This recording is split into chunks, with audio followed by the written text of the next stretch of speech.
Hey everybody, this is Ryan McCaffrey with IGN covering Halo the Master Chief Collection all month long. I'm joined by Dave Mertz. Dave, you are the lead designer, the project lead on Halo 2 Anniversary stuff. Correct. And you can now forge in the 6 anniversary maps in the Xbox One Anniversary sandbox. Absolutely. This is the first time people will be able to forge within the Halo 2 sandbox, so we're really excited about that. And now what are we going to get up to here? Well, what we're looking at right now is we're looking at one of our new forge maps. It's called a wash. And what this is actually a blank forge map. The geometry you see in the distance here is actually in the skybox. But something that fans really wanted is they wanted just a blank canvas to work on. So that's what we've done. We provided 3 of them, and we're showing you one of them right now. Let's check it out here. Looks like we've got a budget like we always have with Forge. Correct. Right now what we're doing is we're looking through the different Forge palettes. One of the most exciting ones here is a natural palette. So by having a blank canvas here, so to speak, to work with, we've got to give you a way to get some of the more core geometry and some of the terrain in.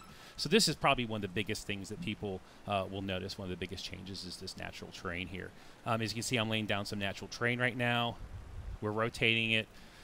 Just a wide variety of pieces. They're double-sided, so we're able to turn them, twist them, rotate them in a lot of different ways.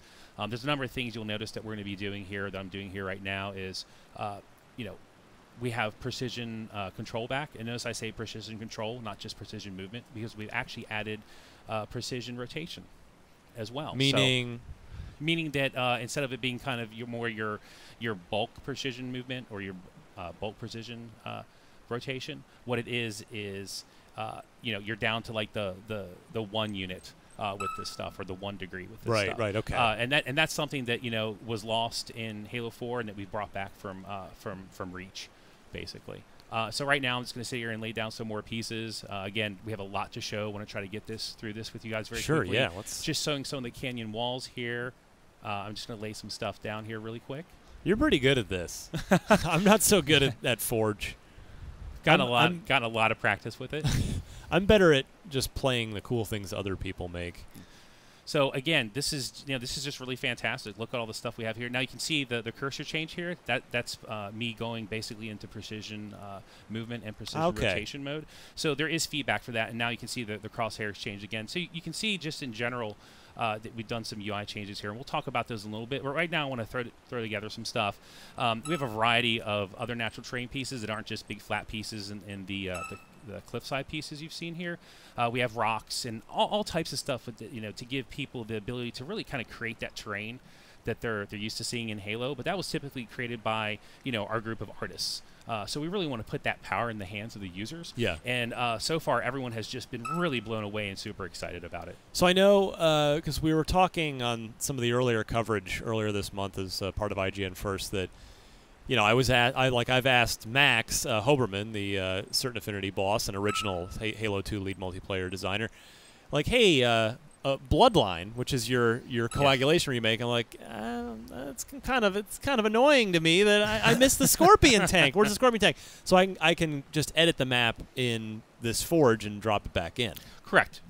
Just like regular Forge, what everyone's used to, starting with Halo 3, you can go in and edit game objects, vehicles, weapons, player spawns, game mode related objects, just like you could before. But right now, kind of what I've been going through here is, I'm showing you we're putting in a gun goose, so that's what you're typically used to doing in Forge. Right. The stuff that I was kind of doing here a little bit before was just showing you some of the foliage and other things that people really didn't have a whole lot of access to. We've got almost 20 pieces of foliage with regards to like trees and those types of things. So what I just did is I just dropped into player mode here just to kind of drive around. You saw it lit really quick. And the terrain's really seamless. There may be little scenes here and there just by the nature of putting stuff together. Right. But our team has done a really fantastic job with regards to just the assets that we created to really have everything really kind of mesh together really well. And due to the everything that comes to us with regards to just the additional memory and power of the Xbox One, we're able to do a lot of amazing things. For instance, this entire island complex here. Wait, you built that? Yes. So this entire island, everything you see here in front of you, except for kind of the background, stuff there in the vista. This entire thing, every single aspect of this was created with Forge. That's pretty nice. That is cool. I see we've got There's the EMP thing from Bloodline there on the top of that red base. Exactly. We've brought over a lot of the dynamic elements from the 6 Halo 2 Anniversary remake maps, and given those they're accessible to forgers. Some of the other stuff I was kind of pointing out here and kind of looking at here, you could see control consoles. You see these kind of blue arrows here and stuff. Those are actually switches and those types of things. All right, are we gonna? So what we're gonna do here is to really kind of show off some of that stuff that we were just talking about. We have to run the game. So what we're gonna do here is kind of run the game in Slayer mode, and kind of while this is running, I'll go over some of that stuff that we were kind of flying around. Again, we brought in a lot of dynamic elements, and one of the biggest things that we've done, it wasn't just that, it was actually we brought in some simple scripting.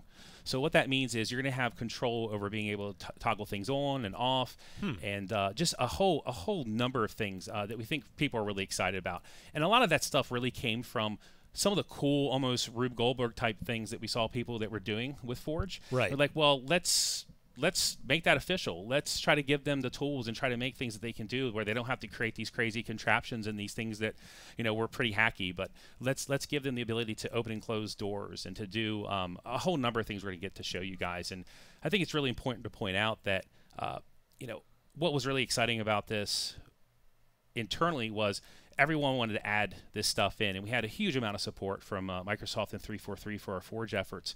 And really where we started was with the fan base, you know, with fans, with the Forgers. You know, they told us what they wanted. Very, very passionate group of, you know, in general, Halo fans are fantastic, and especially the Forgers are just very passionate. Very invested in it, right? Very invested, very passionate, really great, just really positive feedback, as well as just really, really good, you know, just communication with them. So we really did. We started with that list. We started with the list of stuff that we weren't happy with the previous Forge. We went to those features lists and other stuff that we'd always talked about internally, and you know, this is the result. Well, this would be interesting to check out here. I love the map name, by the way. IGN-first. It's a good map name to me. Yes. Yeah. So obviously this took a little while to build. So, you know, we built this ahead of time, but just because we wanted to show everyone how much stuff was in here. So, you know, right now we're in the game. You saw how quickly it lit. You know, that really was due to the additional memory and power of the Xbox One has really allowed us to really not just add more geometry, but also to let it light quicker. So right now what we're doing is we're looking at the EMP from Coag. That's actually been placed in our map here. And what we're going to do is we're going to activate this switch, and every vehicle in the area, we get the big explosion. So the EMP's gone off. All the vehicles are disabled. Yeah. So that's fantastic. So they're going to be disabled for a little while. But what happens if you want to do something a little bit more permanent? So what we're going to do here is kind of show you just the flexibility of the system, kind of this simple scripting system that we've talked about. Okay. And I know that, you know, Max Hoberman, our president, is a big fan of explosions. So here we go. So there we go. Were so they all laced with bombs? Yes, yes. And for, you know, those that are eagle-eyed, they will see that those consoles actually are the original Zanzibar. Blue screen of death? Blue screen of death, yes. The whack screen, as it's called. So now I've blown up my my transportation. So what I want to do here is I want to go try to find some new transportation. So I'm kind of looking here at this gate into the hangar here, but I can't get through it. Well, again, I talked earlier about being able to give forgers the power of having you know, doors that can open and close.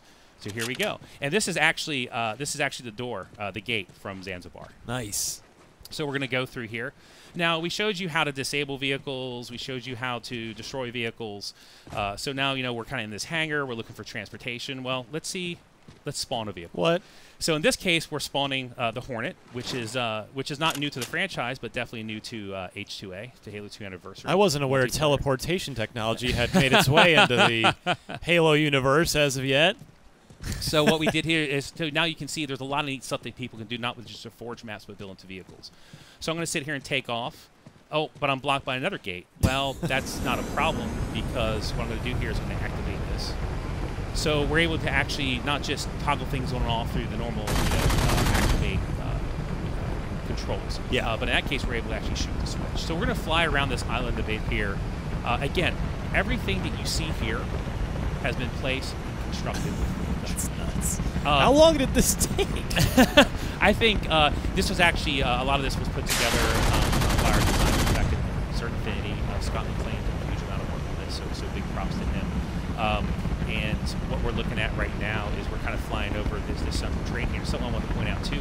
see the water plane the vehicles are actually sitting in. That's actually intentional. The water's only about a foot deep, and that was so people could actually forge and do really neat things and make rivers and make lakes and make, oceans. And traversable really, things. Yeah, you could have battles between islands.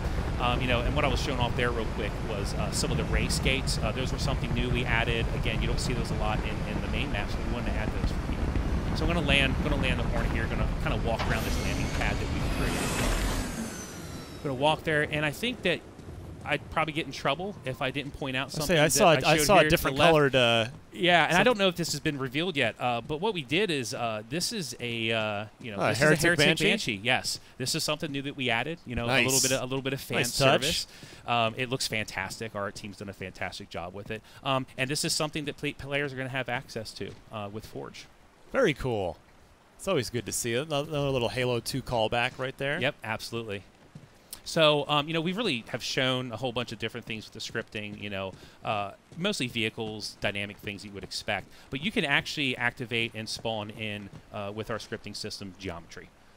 So in this case, we're going to toggle in a bridge. Whoa. And we can actually toggle it off. So one of the first test maps I actually saw from the Forge team, who just really knocked it out of the park with this, they spawn an entire racetrack. So the possibilities for Forge here are just phenomenal, just really endless. I mean, we've really built upon the Forges from the past iterations, and have really just tried to make this the best, most definitive version of Forge that we really could, and can kind of show you what you can do with it. You could go so far as to even create Battle Creek here, Beaver Creek. Oh, so this was created completely in Forge. What? And even the rocket launcher is there in the distance. So that is some excellent stuff, Dave. I'd say that's an unexpected bonus. I mean, we wouldn't expect it. You didn't have to add Forge into this Halo 2 stuff. So yet another awesome bonus on Master Chief Collection. I'm very much looking forward to seeing what the community comes up with. Thanks for showing it off. Oh, absolutely. Yeah. No, we've been wanting to show Forge for quite a while, but there's just so much stuff in the Master Chief Collection. It's been really hard over the past couple of months just to show everything. So it was a real pleasure to finally get a chance to show you guys a bit of Forge, and we're just scratching the surface here. And for more on Master Chief Collection, you're already in the right place here at IGN.